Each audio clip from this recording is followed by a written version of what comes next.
Bismillahirrahmanirrahim. Alhamdulillahi rabbil alamin wa bihi nasta'inu ala umuri dunya waddin. Wa sallallahu wa sallama ala sayyidil mursalin sayyidina Muhammadin wa ala alihi wa sahbihi wa sallim ajma'in. Wa la hawla wa la quwwata illa billahil aliyyil azim. Kita sekarang sampai di penghujung nasihat beliau, wasiat Al-Imam Abdullah bin Alawi bin Muhammad Al-Haddad yang berjudul kitab Al-Wasaya An-Nafi'ah, wasiat-wasiat yang bermanfaat dalam kehidupan sehari-hari. Beliau mengatakan, wa alaikum biijlalil haramaini wal adabi fihima. Kata Imamul Haddad, dan wajib kepada kalian untuk mentakzimi haramain. Haramain itu Al-Makkah wal Madinah. Kenapa kok dikatakan tanah haram? Kok dikatakan Masjidil Haram? Ya, bukan berarti tadi itu tempatnya yang haram, bukan. Tapi dikatakan Masjidil Haram, tanah haram tadi itu tidak diizinkan sesuatu yang haram terjadi di situ, ada di situ. Dikatakan haramain tadi itu karena kota suci. Orang kafir secara zahiriyah memang dia suci. Manusia itu kan diciptakan dari mani suci. Tapi menjadi najis ketika punya akidah di luar Islam. Ya, sesungguhnya kekafiran itu najis. Makanya nggak boleh masuk ke Mekah wal Madinah. Itulah dikatakan Al-Haramain. Beliau katakan, kalian wajib untuk ta'zim kepada Haramain, Mekah wal Madinah. Wal adabi fihima, beradab ketika masuk ke Mekah wal Madinah. Wa ta'zimi ahliha, dan ta'zim kepada penduduk Mekah dan penduduk Madinah. Wa'rifu lahum haqqal mujawarah, dan kau harus hormati bagaimana bergaul dengan mereka. Kalau kau lagi tinggal di sana, kau mungkin taklim ke pondoknya Syed Muhammad bin Alawi Al-Maliki, atau mungkin ke Sholatiyah, atau mungkin ke pondoknya Fulan ibn Fulan, kau harus memberikan hak bertetangga dengan mereka. Wa ahsinudzanna bihim khassah wa bil muslimina ammah, dan husnudzan kepada penduduk Mekah wal Madinah secara khusus dan kepada kaum muslimin seumumnya. Jadi orang yang tinggal di Mekah wal Madinah tadi itu termasuk orang-orang istimewa. Sampai dalam Al-Qur'an dikatakan la uqsimu bihadzal balad wa anta hillum bihadzal balad. Maknanya aku bersumpah dengan kemuliaan kota ini. Kota apa? Madinah. Dan kau wahai Muhammad, kau berhak tinggal di sini. Sampai di antara doanya Nabi mengatakan, Allahumma ja'al bil madinati dhi'fai ma ja'alta bi Makkah minal barakah. Ya Allah, jadikan kota Madinah tadi itu 2 kali lipatnya keberkahan dari Mekah. Makanya orang kalau sudah sampai ke Madinah, ya Allah, tumaknina, sakinah, tenang, tentram hati. Dan orang ketika pulang dari umrah ditanya, enak mana Mekah atau Madinah? Madinah enak. Kenapa? Doanya Nabi. Nabi minta 2 kali lebih barokah, 2 kali lebih disenangi, 2 kali lebih tenang, semuanya. Ketika sudah Mekah, mungkin sibuk dengan ibadah, Madinah sudah tenang udah. Ibadahnya nggak ngoyo. Kenapa? Ada jaminan keselamatan dunia akhirat. Sampai disebutkan dalam Al-Quran, dan engkau wa anta fihim dan Allah tidak akan menurunkan siksa wahai Muhammad kepada mereka selama kau ada di situ. Ya, berarti Nabi di situ, jasanya di situ. Orang Madinah tidak bakal dapat bala musibah. Bagaimana ada Nabi kok? Meskipun ini turun ayat umum, ya, tapi ini ayat khusus, tapi manfaatnya untuk umum. Kan khusus di zaman Nabi. Allah tidak akan menyiksa kaum-kaum yang berdusta atas ajaran Nabi, karena ada Nabi di situ. Begitu juga ketika sudah beriman semuanya masih ada Nabi, ya lebih-lebih tidak bakal disiksa. Begitu. Wa in ra'aitum aw sami'tum ma takrahun, apabila kalian melihat dan mendengar apa yang tidak kalian suka di antara dua kota tadi itu, fasbiru, sabar. wasmitu, diem jangan ngomong. Wa in istata'tum an taqulul haqqa faf'alu, jika kau bisa menyampaikan kebenaran atas apa yang tidak kau sukai tadi itu, ucapkan, lakukan. Fa innahu la yusawwighu sukut 'alal batil illa 'inda tayakkunil azzi an ibtalihi. Sebab tidak dikatakan orang itu diam dari kebatilan kecuali ketika dia yakin nggak bisa menghilangkan kebatilan tersebut. Kalau inti bisa, inti jangan diem, omongi. Tapi kenapa orang diem dari kebatilan? Karena merasa nggak mampu. Saya ketika melanggar atau menolak kebatilan tersebut, akan datang kebatilan lebih besar kepada saya. Maka saya memilih diam. Wa ma ahsanu hal man aqbala 'ala Allah wa 'ala ta'atihi iqbalan la yash'ur ma'ahu bi syai'. Alangkah indahnya keadaan seseorang ketika masuk ke Mekah wal Madinah tidak ngurusi orang lain. Hanya tujuan ibadah. Mau di situ ditahan, nggak boleh masuk, visanya lagi bermasalah, sama pemerintahan Saudi diginiin. Nah, tujuan saya bukan ini semua wasilah saja. Tujuan saya Ka'bah, tujuan saya Qubbatul Khudra. Rasulullah SAW itu. Keadaannya paling baik kata beliau. Mimma alaihi ahlu zaman, apapun yang terjadi dari penduduk zaman sekarang tadi ini, dia nggak peduli. Mimma yukhalifu hadya salafis salih, apapun yang dilakukan oleh orang-orang zaman sekarang, dari apapun yang keluar dari jalannya salafus salih. Inti lagi ziarah, nggak kuat. Tiba-tiba melihat bagaimana makamnya Nabi, inti teringat ketika mahalul qiyam, ini yang anak hormati, ini yang anak sholawati malam Jumat. Gak kuat, dia teriak, Assalamualaikum ya Rasulullah. Tiba-tiba dari belakang dipegang sama tentara. Wah, bid'ah. Gimana? Jangan dipikirin. Sesuatu yang keluar dari salafus saleh ketika di Mekah wal Madinah jangan dipikir, sudah biarin. Ya, ente diusir ya sudah diusir, ente balik lagi. Kan gitu. Ketimbang ente di situ, tengkar di situ, mentang-mentang di badan besar. Iya, sama kayak tentara, kelas Beni Ubainak, di mana sekarang duel. Akhirnya kurang ajar di kotanya Nabi. Sudah. Ada manfaatnya besar. Di antaranya, Anda yang pegang tadi itu bukan mereka-mereka. Golongan kita, Ahlus Sunnah wal Jamaah. Itu makamnya Nabi tidak bakal seperti itu terjaganya. Iya. Paling kiswahnya sudah digunting. Batunya hilang. Kita semua cari barokah. Di kuburan Habib Soleh Tanggul aja ada tulisan, batu pualam ini batu wakaf, jangan diambil. Ada orang ziarah menunjukkan ke anak, alhamdulillah barokah, Habib dapat 3. Haula wala quwwata illa billah. Ini haram. Inti kembalikan ini.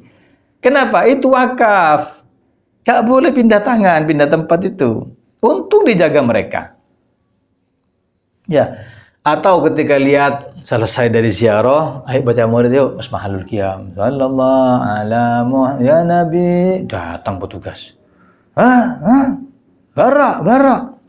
Bisa. Mencar. Terus dimarah. Biarin sudah. Suruh bisa. Dibaca lagi kan gitu. Ketimbang nanti itu buat tukaran di situ, akhirnya tengkar. Inti tengkarnya di tempat paling mulia di muka bumi ini, di hadapan Rasulullah SAW. Kita kan yakin Nabi belum wafat kan? Ditengkar di hadapan Nabi, apa nggak malu? Iya kan? Wa kama wal mujanabata lisiyarihim al-mahmudah wal mujanabah lisiyarihim al-mahmudah wa may yahdillah fahuwal muhtad wa may yudlil falan tajid lahu waliyyan mursyida.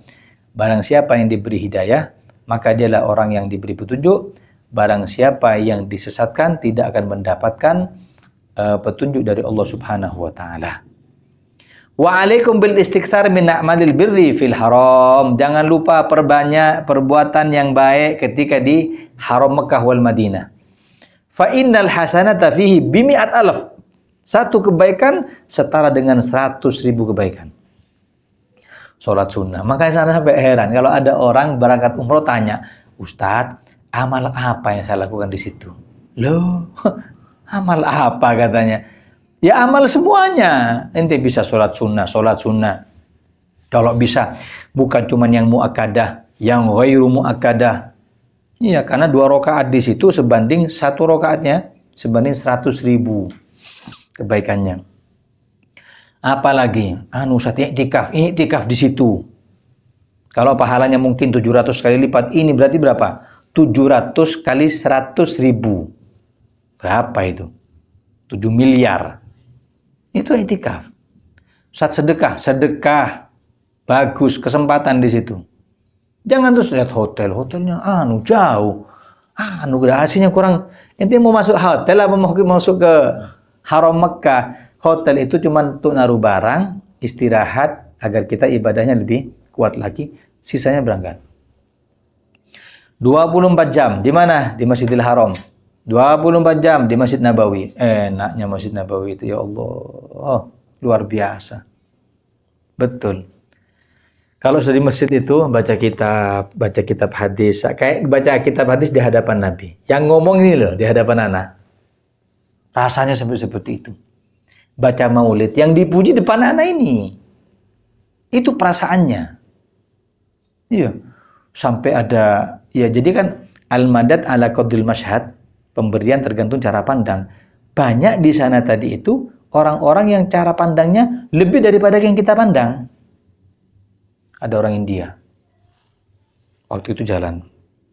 Pas di makam Nabi, selaman. Dia kayak datang khusyuknya sampai nangis. Ya Rasulullah, sampai gitu.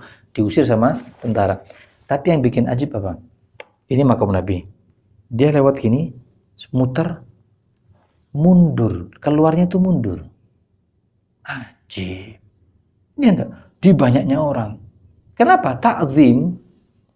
Dengan takzim seperti itu Allah akan beri lebih daripada takzimnya kita yang kurang. Mundur sampai dari kejauhan, doa lagi. Ya Allah, dengan kemuliaan Qubatul Khadra, Rasulullah SAW, saya minta ya Allah, kadang buat syair dibacakan di situ. Berbagailah cara bagaimana mentakzimi syiar-syiarnya Allah di situ. Hadhil mudha'afah, ini adalah kelipatan pahala. Qad waradat fi shalah. Ani Rasul sallallahu alaihi wasallam, ada riwayat di dalam salat dari Rasul sallallahu alaihi wasallam. Wa qad ja'alaha ba'dul ulama amatun fi jami'i ta'at. Kata ulama, kalau memang hadisnya yang dilipat gandakan itu hanya salat, ulama mengatakan berarti amal yang lain juga dilipat gandakan. Kayak bulan Ramadan ini.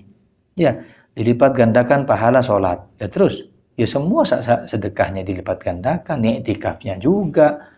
Apalagi senyum sama orang muslim, silaturrahim, berbakti kepada kedua orang tua, mudik dengan tujuan nyenengin orang tua, berbakti, pahalanya berlipat ganda.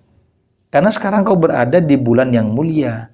Kalau di Haramain, kau berada di tempat yang mulia. Begitu. Paham ya? Kemudian wa kama anna ta'ata fil haram yazidu thawabuha kadzalikal ma'siyah fihi ta'azzumu biha. Sebagaimana taat di Masjidil Haram, Masjid Nabawi tadi itu dilipat gandakan pahalanya, begitu juga maksiat di situ. Dilipat gandakan dosanya. Hatta qala ba'du salaf, sampai berkata sebagian salafus saleh, ma min maudi'in yu'akhadul insan fihi bil himma 'alal ma'siyah siwa Makkah. Tidak ada tempat yang diminta kepada umat muslim untuk sangat menghindar kepada maksiat sebagaimana di tempat Mekah wal Madinah. Jangan. Nanti kalau sudah mentok harus maksiat, keluar Mekah dulu, keluar Madinah dulu. Kalau di Mekah Madinah jangan. Wastadallu lidzalika biqaulih, mereka berdalil dengan ucapan Allah, wa man yurid fihi bi ilhadin bidzulmin nudzikhu min adzabin alim. Kata Allah, barang siapa yang menginginkan di tempat Mekah tadi itu kezaliman, ilhad itu ateis, tidak percaya Tuhan, dan kezaliman apapun, kami akan cicipkan kepada dia azab yang pedih dari kami. Hati-hati. Ya enggak. Bahkan kalau dilihat kitab-kitab fikih, kalau ada dia itu denda. Denda itu yang awalnya kecil, kalau sudah di Haram Mekah menjadi besar. Nah, ya.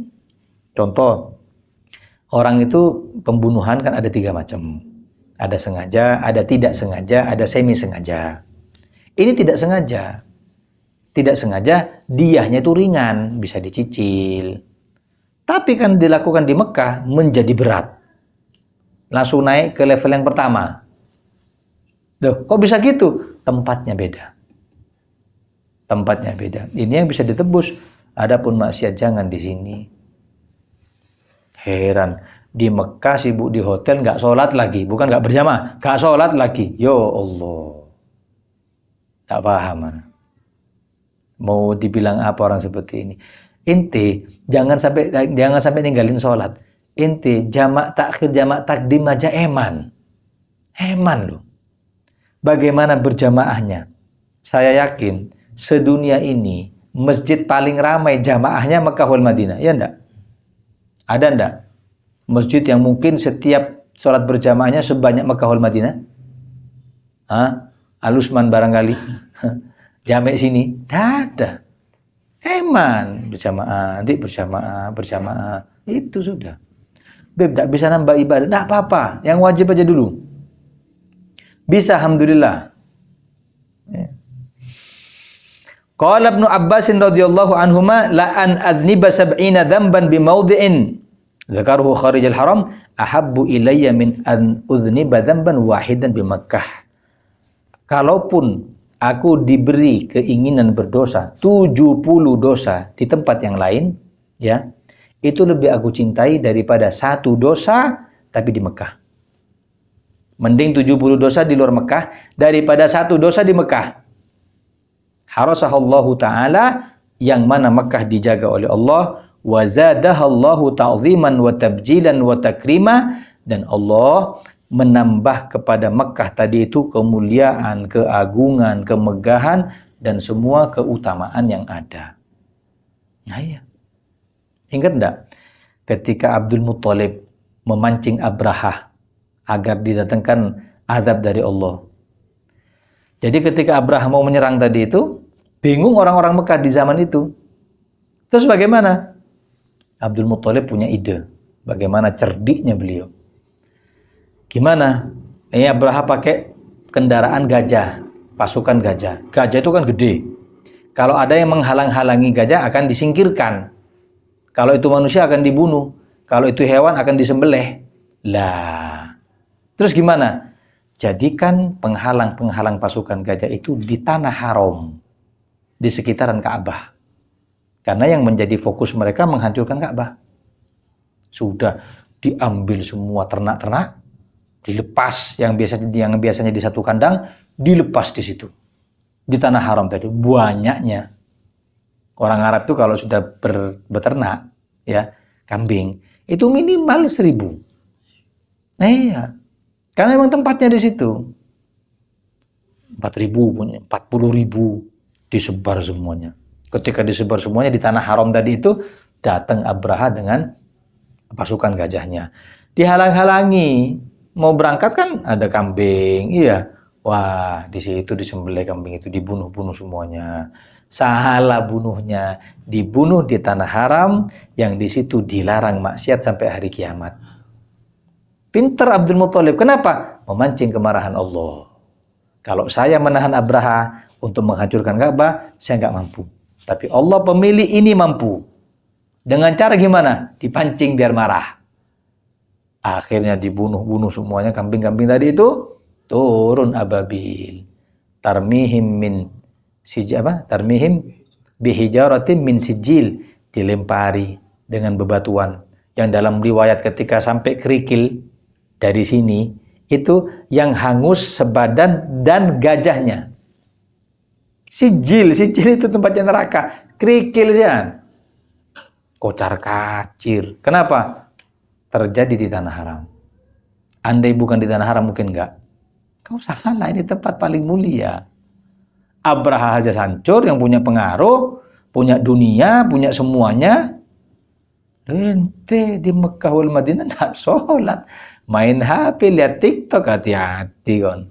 Tadi Abraha kedua ente ini. Waliyadzubillah.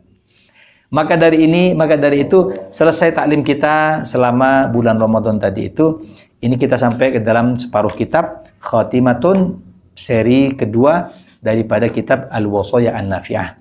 Insyaallah kita akan lanjutkan di pertemuan berikutnya atau di kesempatan berikutnya, baik itu di bulan Ramadan ataupun di luar Ramadan. Mudah-mudahan puasa kita diterima oleh Allah dan menjadi Ramadan kali ini Ramadan paling barokah dalam kehidupan kita. Dan kita minta kepada Allah, a'id alaina Ramadan sinin ba'da sinin wa awam ba'da awam ala ma yuhibbu rabbuna wa yardadul jalali wal ikram.